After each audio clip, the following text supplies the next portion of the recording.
Hi!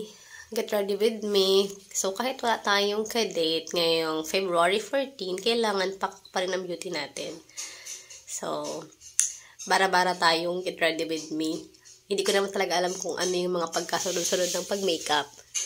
Gumagawa lang ako ng sarili kong kaartihan. So, ayan na. Gagawin na natin ispasol ang ating mukha. So, halata naman sa mukha ko, sa mata ko, na ako inatake ng aking allergic rhinite. Magiging pati girl lang sa imo ning background music. Mga pang 90s, 80s. Ayun, nilamutak niya na ang kanyang face, kanyang mata. Kinalamot lang pati, ikang babaknita. Iyot, may mga kitang sponge na wala ta sa kalabanga. So, ayun na. Pero FYI, malinig man ang kamot ko. Nag-alcohol ang manay nindo. So, ayun na. Fast forward na natin kasi medyo matagal. Dito natin kaya yung 5 minutes. Get ready with me. So, ayun na.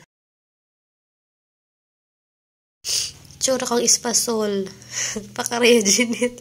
So, dahil sobrang maputi, kukuha tayo dyan ng mahiwagang tissue or tissue in English. Diba ang arte?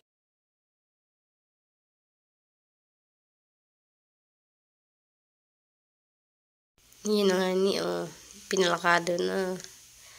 Taan ng kadakol sobra. Ay, nag-close up pa talaga. Kita nyo tuloy ang aking mga pores. May pores. May surprise. See. Diba, meron tayong papulbo.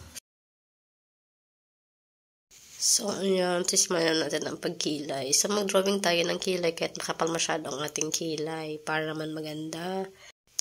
At nagawa niya pang kumanta, diba? So, habang kinikira na iling po nindo, magaya naman ang pagkakiray ka, So, bara-bara lang din ang pagkiray-kiray ta.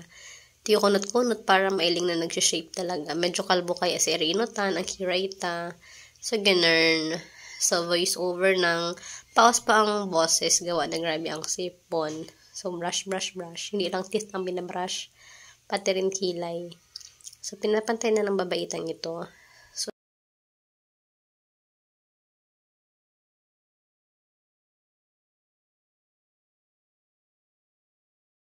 So, next naman natin ang paglagay ng blush on. Para pakak naman, papula-pula naman ang ating face.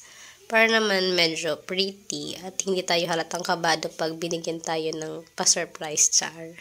So, naglagay na nga tayo ng highlighter para naman kitang-kita ang babaeng ito pagdating pa lang. So, alam naman ng lahat na paparating ang babae kasi may highlighter. So, ayan, nasunod natin ang lip tint. So, pula-pula. Ayusin mo, Janet. Yung pag nakita ang iyong lipstick, matatakot ang student mo. Charis. So, yan na.